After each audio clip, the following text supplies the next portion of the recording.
ये मन बुद्धि चित्त अहंकार शरीर कल्पित है, उसी स्वरूप में ये मन बुद्धि चित्त अहंकार शरीर भी कल्पित है, उसी में ये मन बुद्धि चित्त अहंकार शरीर भी कल्पित है।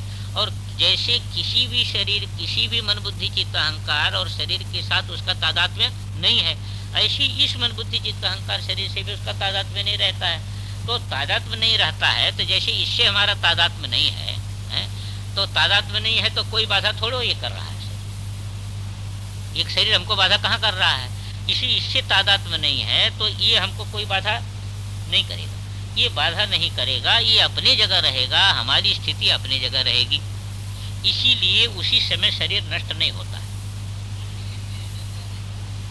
जल जाने का इतने मात्र है, जल जाने का मात्र इतने है कि जैसे देखिए हमने पहले भी बताया कि इस शरीर मन बुद्धि चित्त अहंकार से आपका संबंध नहीं है कि नहीं? तो संबंध नहीं है, पर जो इससे अपने को संबंधित मान रहा है उसी को इस शरीर के द्वारा, इस मन के द्वारा, इस बुद्धि के द्वारा क्रिया जो हो रही है उसका संबंध उसी को बन रहा है कि नहीं? ये बात ध्यान में आ गई ना? यानी हमको इस शरीर मन बुद्धि चित्त अहंकार के में अहंता और ममत्व है, इसलिए इसमें जो क्रिया हो रही है इस क्रिया से अपना संबंध बन रहा है। ये पक्का हो गया कि नहीं? अच्छा, इसमें हमारी अहंता मनता का संबंध नहीं है, इसलिए इस क्रिया से अपना संबंध नहीं बन रहा है। ये हुआ ना? शरीर तो सभी हैं, सूक्ष्म शरीर स्थूल शरीर, जैसे जैसे आपके चेतन स्वरूप में यह कल्पित है ऐसे ये भी कल्पित है। मूल जो आपकी पूर्णाहंता है उसके अंदर यह भी कल्पित है और यह भी कल्पित है। सारा विश्व का शरीर, सूक्ष्म शरीर स्थूल शरीर उसी में कल्पित है, उसी में सारा का सारा विश्व कल्पित है। इसीलिए तो अह से जो है अह के बीच में कौलित सारे के सारे वर्ण हो गए, उसी के अंदर सारे शब्द अर्थ जो है कौलित हो गए। तो जो पूर्णाहंता है वह तो अधिष्ठान रूप है, वो अधिष्ठान रूप पूर्णाहंता में ये अनंत जो है वह मन बुद्धि चित्त अहंकार शरीर कल्पित है। अब स्वरूप दृष्टि से जब आप देखेंगे तो या तो सबके साथ अपना संबंध मानो या किसी के साथ संबंध मत मानो। जब स्वरूप दृष्टि से आप देखेंगे अपने को तो या तो आप सबके साथ संबंध मानो या तो किसी के साथ संबंध मत मानो। तो आपका वास्तविक संबंध किसी के साथ नहीं है। जैसे चित्र का पर्दे के साथ कोई संबंध नहीं, सभी चित्र पर्दे पर देखते हैं पर किसी चित्र का पर्दे के साथ कोई संबंध है नहीं। इसी प्रकार आपकी जो है वह आपका जो स्वरूप है उससे इनका किसी के साथ संबंध नहीं है, पर अज्ञान के कारण एक शरीर में, एक शरीर चित्त मन बुद्धि में हमने क्या किया? अहम को टिका दिया। यही अब अणुता आ गई, आप अणुता आ गई, माया आ गई, कर्म आ गया। ये तीनों मल से बेष्टित हो गए। तीनों मल से बेष्टन का हेतु क्या हुआ? क्योंकि मूल अहंता को छोड़ करके हमने एक संकुचित अहंता धारण कर लिया, नियति काल इत्यादि के अंतर्भूत आ गए हम। तब किंचित ज्ञत्व है हमारे में, किंचित कर्तृत्व है, इस प्रकार हम संकुचित हो गए। अब जब आपको मूल का बोध होगा, मातृका चक्र संबोध से आपको मूल का बोध होगा, तो मूल का बोध होगा तो ये अहंता ममता कट जाएगी, ये अहंता ममता कट जाएगी। तो इसके साथ जो अहंता ममता थी यही तो पकड़ करके इसके साथ रखे थे ना। तो जहां इसके साथ अहंता ममता कटी तहां आपका सारा कार्मज मल जो है वह जल गया। जैसे स्वप्न से जहां आप जागृत में आए और स्वप्निक शरीर को छोड़ करके इस शरीर के साथ आपकी अहंता संबंधित हुई, संबंधित होते ही स्वप्न के शरीर से किया गया सारा कर्म जो है वह कर्म जल गया, खत्म हो गया। अब कहाँ रहा?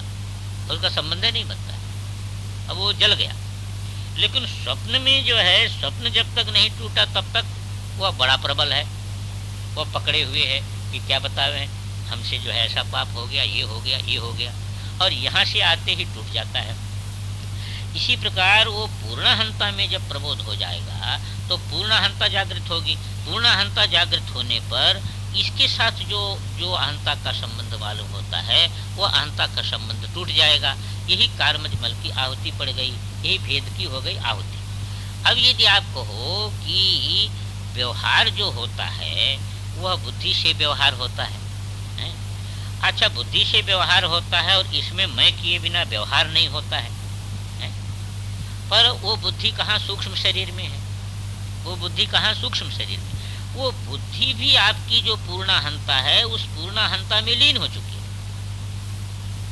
पर जैसे पूर्णाहंता में वह बुद्धि लीन होने पर भी पहले भी लीन थी,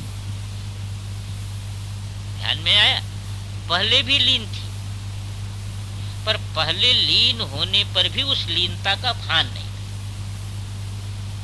अरे लहर जो है पहले भी समुद्र रूप ही है, क्योंकि वह ज्ञप्ति समुद्र से ये जो विशिष्ट आपको ज्ञान हो रहा है ना, वो विशिष्ट जो ज्ञान हो रहा है ये व्यष्टि समुद्र जो है वह मूल जो समुद्र ज्ञप्ति समुद्र है उस ज्ञप्ति समुद्र से भिन्न नहीं है। ऐसे जो कल्पित होता है वह अधिष्ठान से भिन्न नहीं हो सकता है, अधिष्ठान से भिन्न उसकी सत्ता नहीं है। तो ये बुद्धि भी जो है वह, ये जो बुद्धि आपको दिख रही है ये बुद्धि भी जो है अधिष्ठान चेतन से भिन्न है नहीं। पर उस समय क्या होगा, इस चीज का ज्ञान हो जाएगा, ये ज्ञात होगा। तो ये ज्ञात होगा, इस समय अज्ञात है, इस समय अज्ञात है, इस समय अज्ञात है। तो इस समय देखिए इसके साथ इसलिए हम संबंध नहीं कर रहे हैं, इसलिए इसके तो साक्षी दृष्टा होकर के हम खड़े हैं, पर इसके दृष्टा साक्षी होकर के नहीं खड़े हैं। उस समय क्या होगा कि इसके भी साक्षी होकर के आप खड़े हो जाएंगे।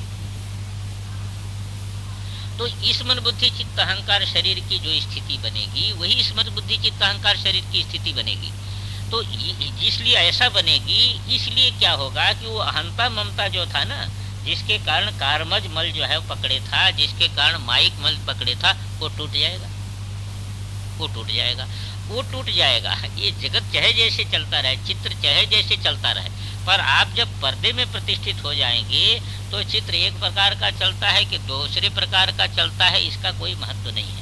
एक पर्दा से अतिरिक्त कोई भी जो है वह चित्र की सत्ता बनेगी नहीं।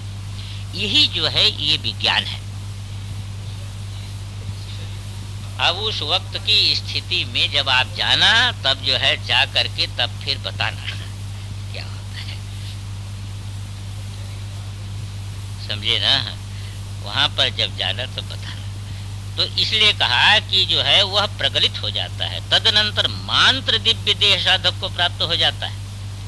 कार्म मल सहित यह भौतिक देह चिदग्नि में हविर्भूत होकर के भस्म हो जाता है। भस्म होने का इतने तात्पर्य, जैसे अग्नि में जो आहुति आप दिए वो अग्नि रूप हो जाता है। क्या हो जाता है, वो अग्नि रूप हो जाता है। इसी प्रकार ये सारा का सारा चिदग्नि हो जाएगा, यही है उसका तात्पर्य, भस्म हो जाता है, जिससे वह जली हुई रस्सी की भांति बंधन का हेतु नहीं रहता है। अब जैसे जली हुई रस्सी दिखती है पर उससे बांध नहीं सकते आप किसी को, ऐसे इसका भान होने पर भी चिदग्नि से जला हुआ है। अब इसी को क्या कहते हैं, इसी को तो जो है माने उसका कर्म क्या है, उसका कर्म बंधन का हेतु नहीं होता है, क्योंकि बाधित होता है। अब वेदांत क्या कहेगा, बाधित कहेगा, और ये सीधे कहते वो भस्म।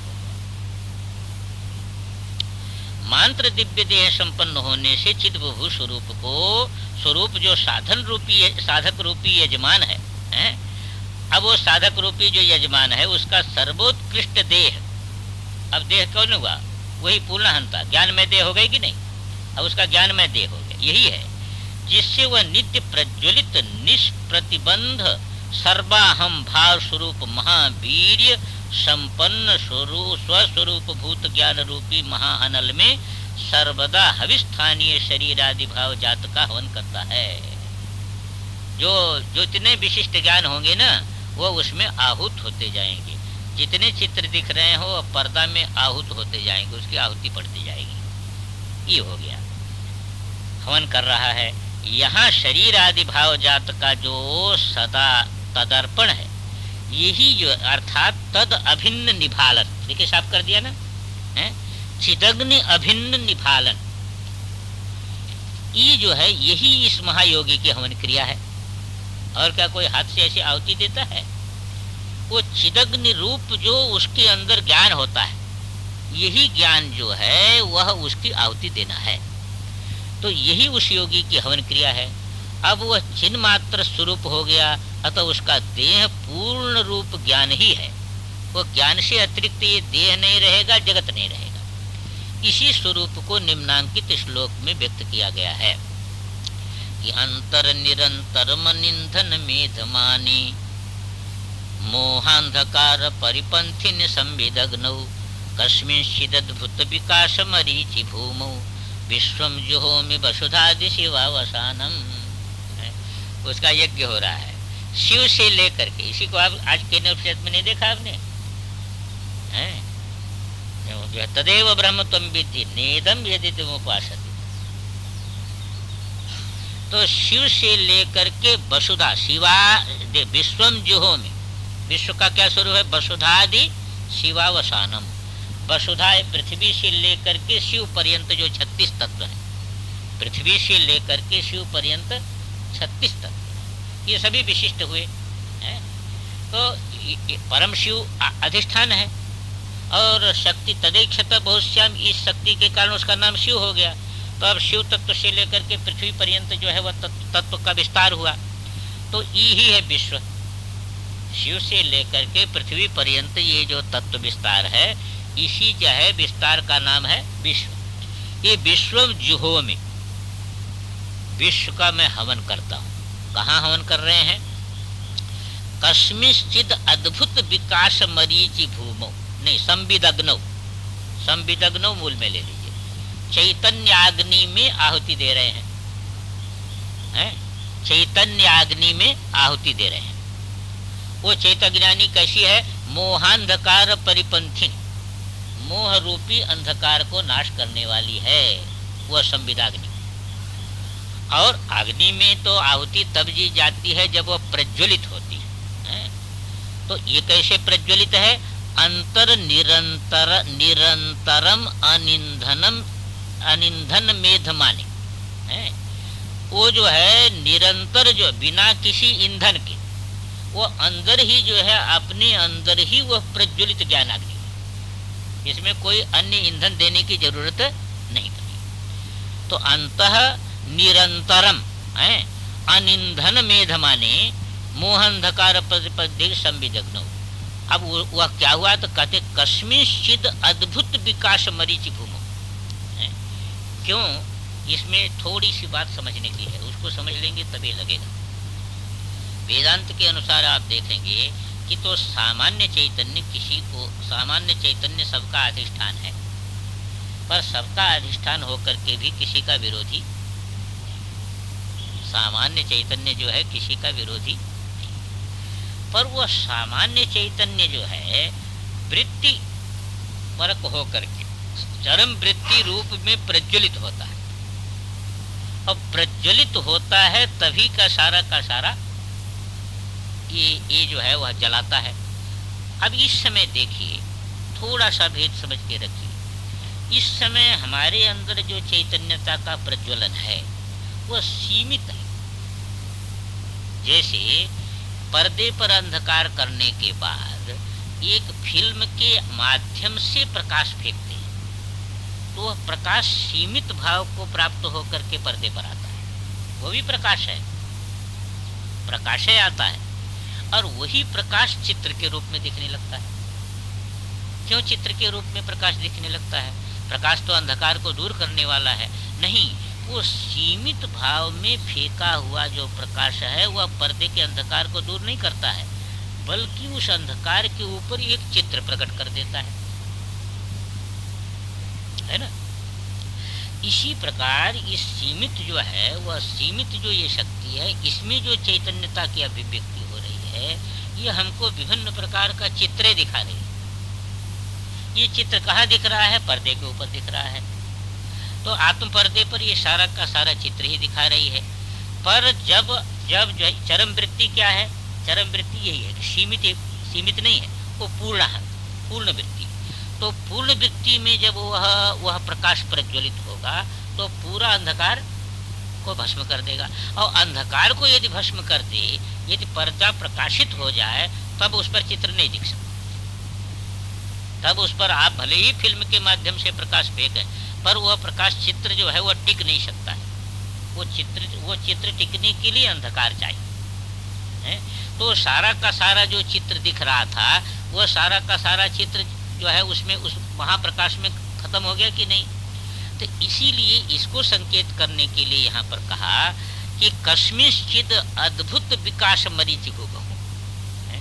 अब उसको हम नहीं कह सकते, यहाँ पर वहाँ तो चरम वृत्ति कह दिया, पर यहाँ पर कहते हैं कि कोई ऐसी जो है विकास भूमि है, पूर्णाहंता रूपी जो अद्भुत विकास भूमि है, उस विकास भूमि में प्रज्वलित हुई जो संविदग्नि है, उस संविदग्नि में वह वसुधा दिशिवावसानम विश्वम अहम जुहोमि, उसमें हम ये संपूर्ण विश्व का हवन कर रहे हैं। यह शिव योगी की नित्य आहुति है। तो नित्य आहुति कोई देने की नहीं है, इस प्रकार का जो है उसके अंदर इस प्रकार की अनुभूति। ओम पूर्णमदः पूर्णमिदं पूर्णात्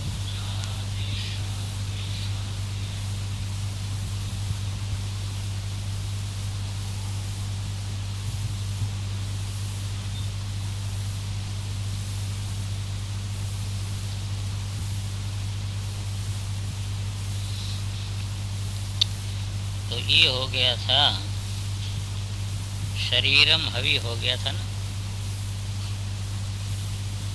शरीर जो है वो क्या हो गया, हवि हो गया।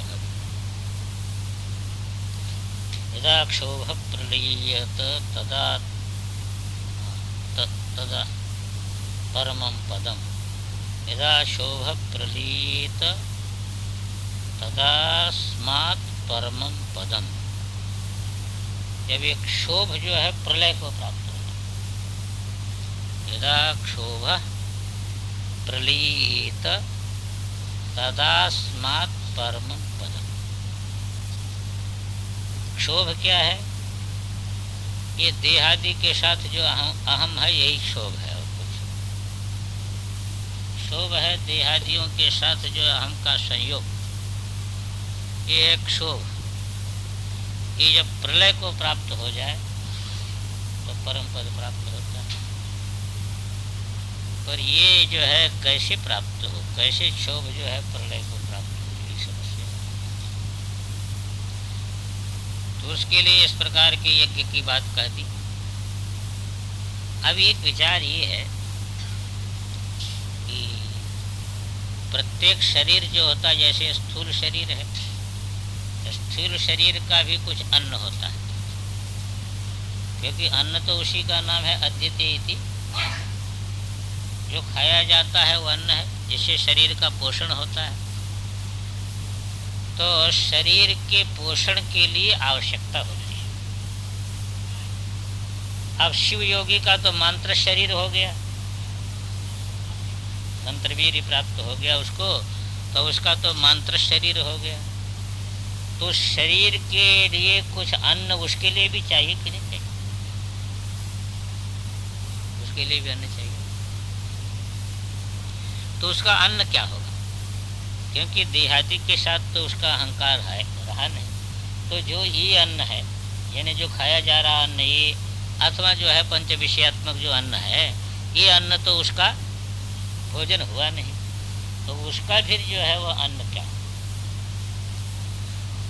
इसी बात को कहते हैं। इस प्रकार दिव्य ज्ञान देह में स्थित योगी का अन्न क्या है,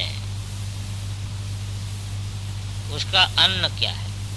अद्यते इति अन्न, जो खाया जाता है उसका नाम अन्न है। इस पर गुरुमूर्ति महादेव कहते ज्ञानम अन्नम, ज्ञानम अन्नम। इस सूत्र का अर्थ दो प्रकार से करते हैं। पहले क्या कहा था, ज्ञानम बंध कहा था ना। सांभोपाय में पहला सूत्र क्या था, चैतन्यम आत्मा। दूसरा सूत्र था ज्ञानम बंध। अब उस ज्ञानम का जो है वृत्ति ज्ञान अथवा अज्ञानम बंध, अज्ञान जो है ये दो। तो अब जो है ये जो ज्ञान है, जो बंधन का हेतु ज्ञान था, उसको क्या करता है, उस ज्ञान को जो है वह आत्मसात कर लेता है। ज्ञानी जो है वो आत्मसात कर लेता है।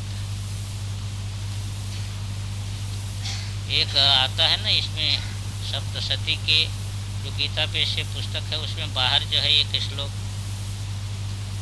अभी है कि नहीं, पहले तो पुस्तकों में था कि तव काकिल स्तुतिरंबिके सकल शब्दमयी किलते बभुः निखिल मूर्तिषु मे भवदन्वयो मनसि जा शिव प्रसरासु च। हे देवी, ये कौन सा शब्द मेरे मुख से निकलता है जो आपकी स्तुति नहीं है? जितना शब्द निकलता है या जितना शब्द सुनाई देता है वह आपकी स्तुति है।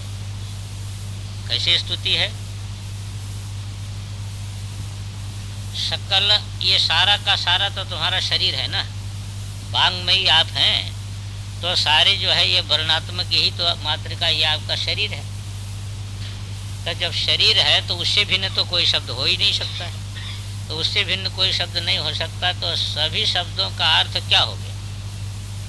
सभी शब्द आपको लक्षित कर रहे हैं, दूसरा तो कुछ हो ही नहीं सकता। ऐसे जो इस भाव को जो है प्राप्त ज्ञानी है, उसको व्यवहार दशा में जो ये भिन्न ज्ञान है, जो परिच्छिन्न ज्ञान है, वो सब परिच्छिन्न ज्ञान क्या है, उसके बोध समुद्र में क्या होते हैं, लीन हो जाते हैं। तो उनका एक ही अर्थ होता, दो अर्थ नहीं होता।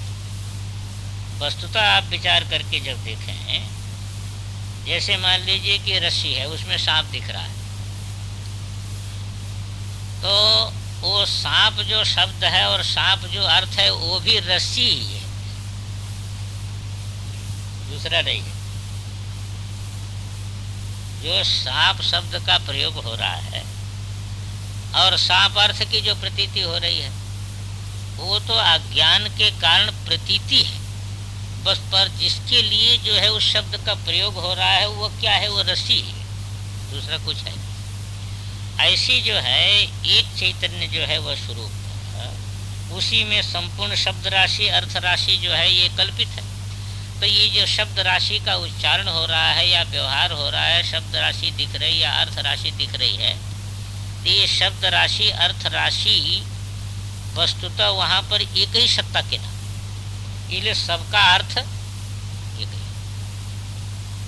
इसीलिए कल के बात में आई थी कि मंत्र वीर में जब रहता है ना, वो पूर्णाहम भाव में रहता है, तो जो कोई भी गाली भी निकल गई तो भी जो है उसका अर्थ कल्याण बन जाता है, उसका अर्थ वही बन जाता है, उसके मुख से जो निकल गया वही अर्थ वही बन जाता, दूसरा कुछ नहीं होता शब्द।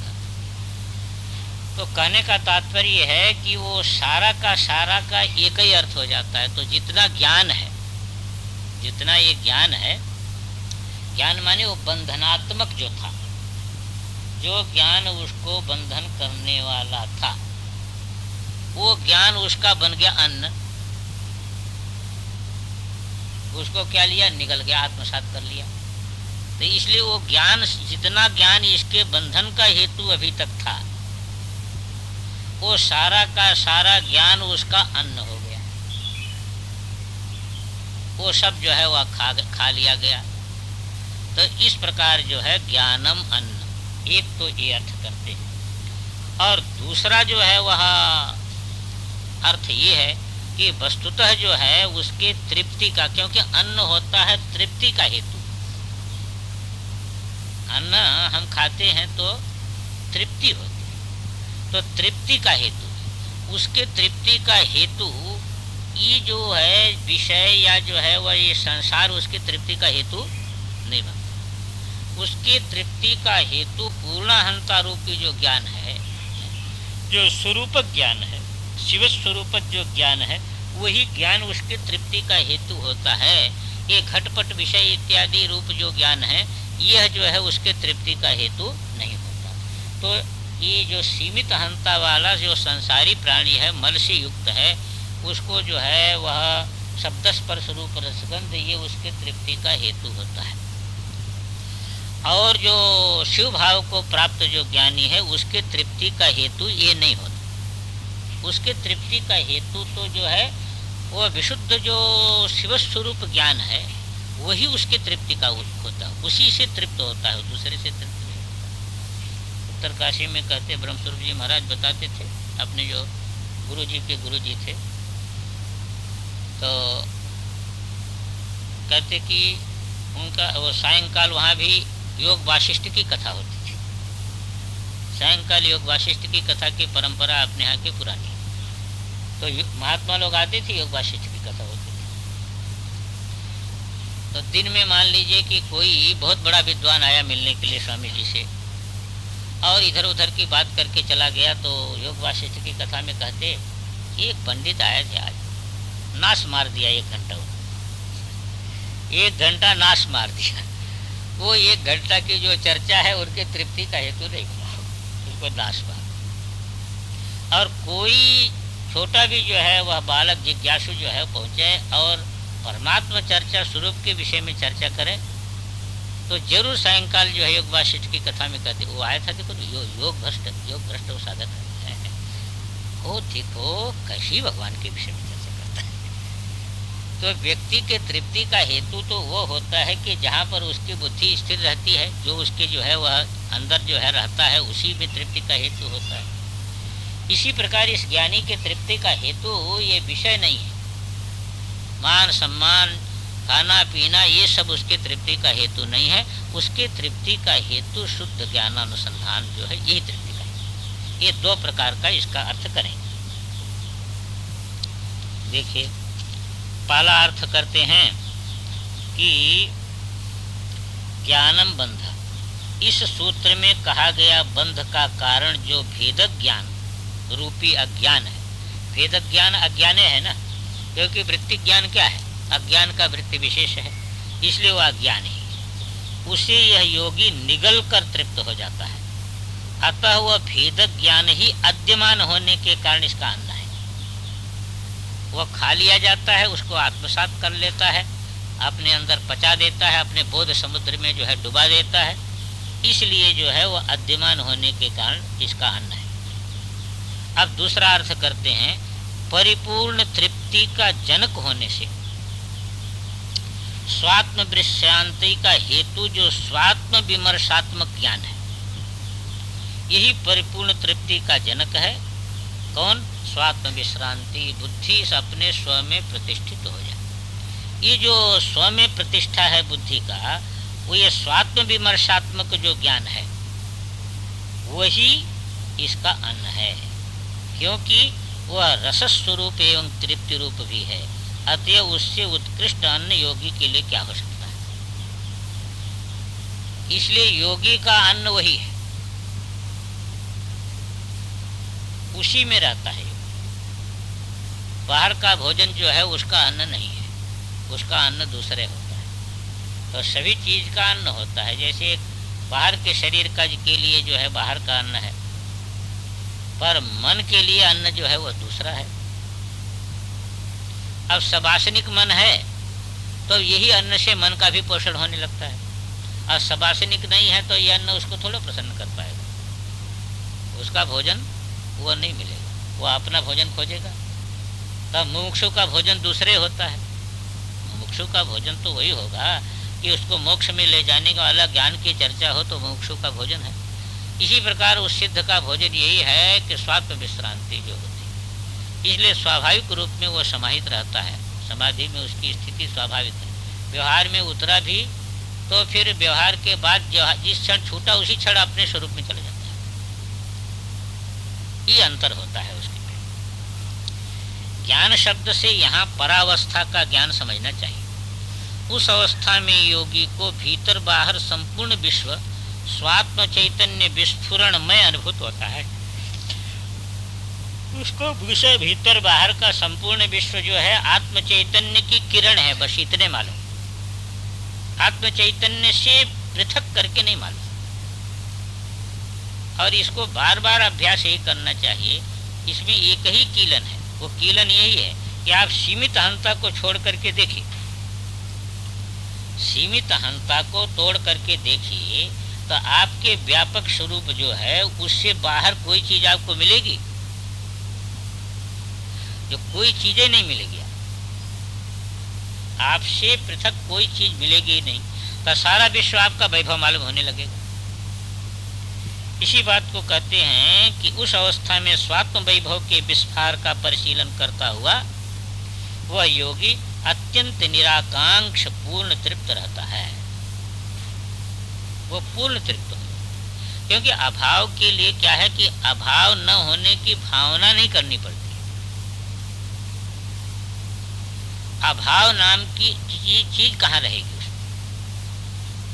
संपूर्ण जगत जब स्वरूप पर कल्पित प्रतिभाषित होगा तो अभाव नाम की कोई वस्तु नहीं रहेगी। सारा का सारा विश्व तो जो है वह उसका वैभव हो गया।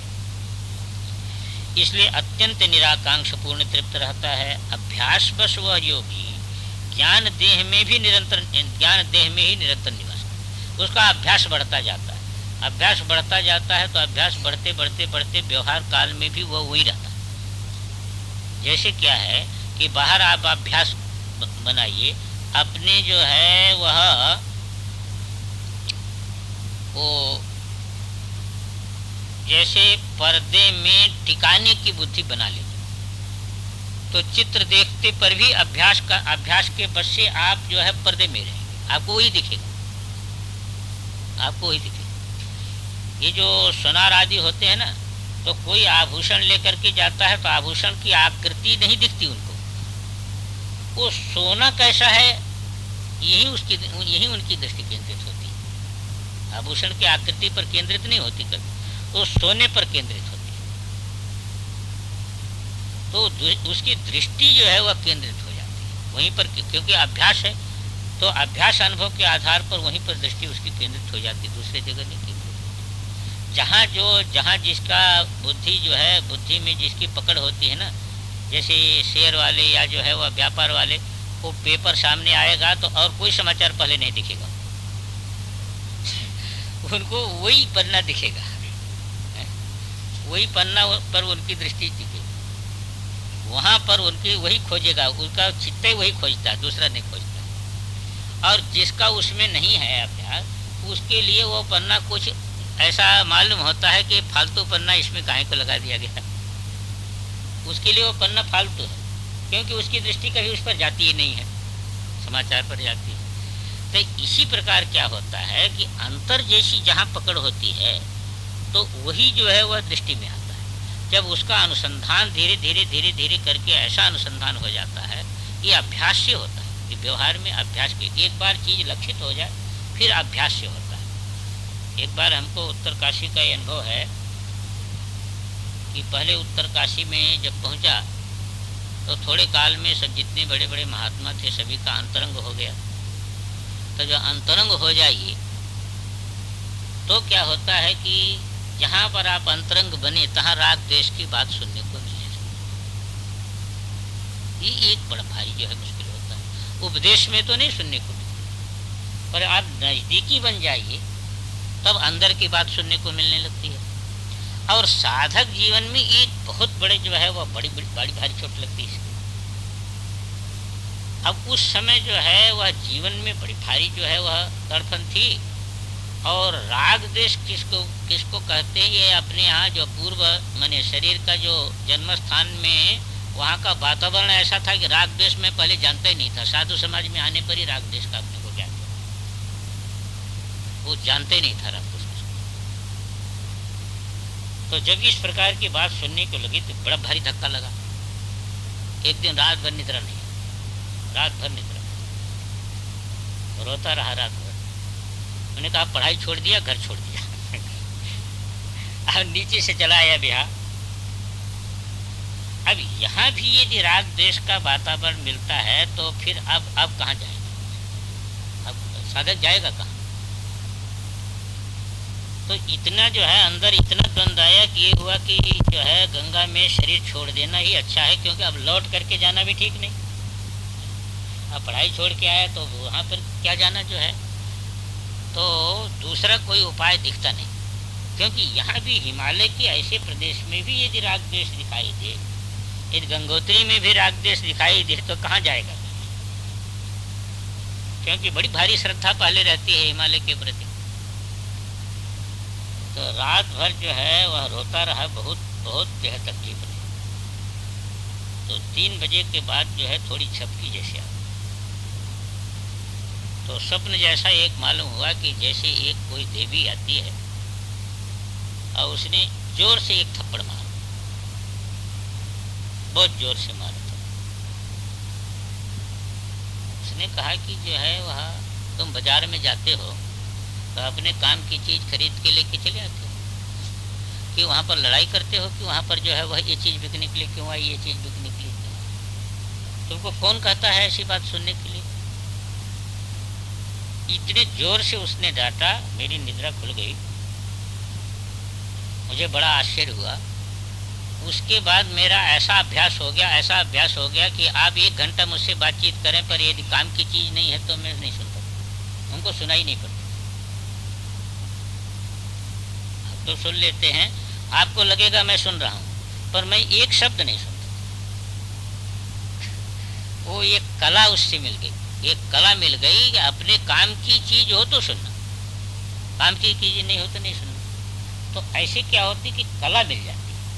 ये बड़ा आश्चर्य जो है हमको अब लगता है। एकदम ऐसा अभ्यास था कि कोई व्यवहार की कितनी भी बात मुझसे कहे, काम की चीज हमको सुनाई देगी, काम की चीज नहीं तो नहीं सुनना।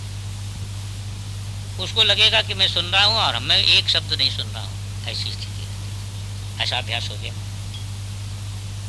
तो इसी प्रकार क्या है कि उस योगी को ऐसा अभ्यास हो जाता है, इसी में देखने में ऐसा अभ्यास होता है कि दूसरे को दिखता है कि इसको ये मकान दिख रहा है, उसको मकान नहीं दिखता। उसको पकड़ ऐसी हो जाती है ना कि ये जो है वह अधिष्ठान दिखता है, उसकी बुद्धि अधिष्ठान को पकड़ती है, उनकी बुद्धि जो है ये दृश्य को नहीं पकड़ती है। ये इस प्रकार का अभ्यास हो जाता है। ये एक जो है वह विलक्षणता जो है होती है ऐसी, और ये कृपा साध्य मानना पड़ता है व्यक्ति को। पर यह है कि इस प्रकार का अभ्यास हो जाने पर इसी प्रकार का मानना, इसी बात को यहाँ पर संकेत करते हैं कि अभ्यास बस वह इस ज्ञान देह में ही निरंतर निवास करता है, अतएव यह दशा ही उसकी स्वाभाविक एवं सहज दशा हो जाती। लोक दृष्टि से तो वह मालूम होता है कि ये व्यवहार में है, और वह कहाँ रहता है, वह अपने जो है वह स्वाभाविक सहज ज्ञान दशा में रहता है। ये एक अंतर जो है उसमें हो जाता है। वित्थान में कदाचित वह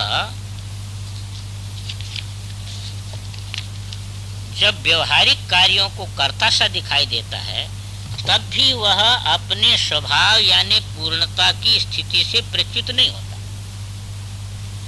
लौकिक दृष्टि से जब हम देखते हैं कि वह कोई व्यवहार कर रहा है तो भी वह अपने स्वभाव यानी पूर्णता की स्थिति से प्रच्युत नहीं होता, अपितु प्रबुद्ध कुशल नट की भांति। जैसे कुशल कोई नट है, तत्त जात्यादि विशिष्ट शरीर भूमिका में स्वयं क्रीडन करता हुआ, स्वयं को चमत्कृत करता हुआ, नाटकीय पात्र जैसा होकर विभिन्न अभिनयों का निर्वहन करता है। ये नट का दृष्टांत देने का क्या तात्पर्य है? नट का दृष्टांत देने का तात्पर्य है कि नट को पार्ट की कोई भूमिका स्पर्श नहीं करती। उस भूमिका में गुण हो, दोष हो, चोर की भूमिका हो कि वह जो है वह प्रवचनकर्ता की भूमिका हो, वह दोनों भूमिकाओं से असंग ही रहता है। किसी भी प्रकार का संग उस भूमिका से उसको बनता नहीं। इसी प्रकार व्यवहार दशा में वह विभिन्न प्रकार के व्यवहार में दिखते हुए भी उसकी बुद्धि स्वरूप में निष्ठित होने के कारण वह जो है उस व्यवहार का संग उसको बनते नहीं, उसको पकड़ती नहीं। ये अभ्यास से हो जाता है। अपितु प्रबुद्ध कुशल नट की भांति तत्त जात्यादि विशिष्ट शरीर भूमिका में स्वयं क्रीडन करता हुआ, स्वयं को चमत्कृत करता हुआ, नाटकीय पात्र जैसा होकर के विभिन्न अभिनयों का निर्वहन करता है। उस व्यवहारिक दशा में भी ये अभ्यास से ये सब चीजें, जैसे देखिए वकील लोग रहते हैं, जिस समय आपस में बहस करते हैं तो ऐसा मालूम होता है कि एक दूसरे के शत्रु हैं, और वहां से उठ करके जब अपने ऑफिस में आ जाते हैं तो कोई मतलब ही नहीं है। वो जो उन्होंने वहां पर पार्ट किया, उन्होंने वैसा बोलने के लिए पैसा ले लिया था, उन्होंने वैसा बोलने के लिए पैसा ले लिया था, वो उनकी काट कर रहे थे, वो अपने मुवक्किल को जिताने का, वो अपने मुवक्किल को जिताने के लिए प्रयास कर रहे थे, और यहाँ आए तो जैसे जो है उनका उससे कोई संबंध है।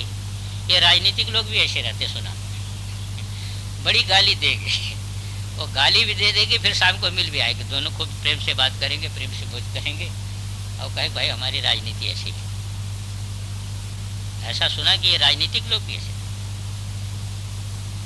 ये एक प्रकार का अभ्यास है, वो कोई ज्ञानी का नहीं है, वो अभ्यास है, वो कला एक हो जाती, उसको एक कला मानते, वो अपना कुशलता मानते उस प्रकार का, तो उस प्रकार का कला मान करके व्यवहार करते हैं। और इसने तो सारे जगत को अपने में आत्मसात कर लिया है, तो ये अपने स्वरूप में निश्चित होकर के सारा का सारा व्यवहार इस ढंग का करता है कि किसी व्यवहार का उसके साथ कोई संबंध ही नहीं बनता है। उस व्यवहारिक दशा में भी वह विषय इंद्रियों द्वारा तत्त सभी विषयों को परामृतिक रसमय रूप में ही ग्रहण करके स्वात्मा में समर्पित करता है। ये देखिए, ये जो है वह एक विलक्षणता है।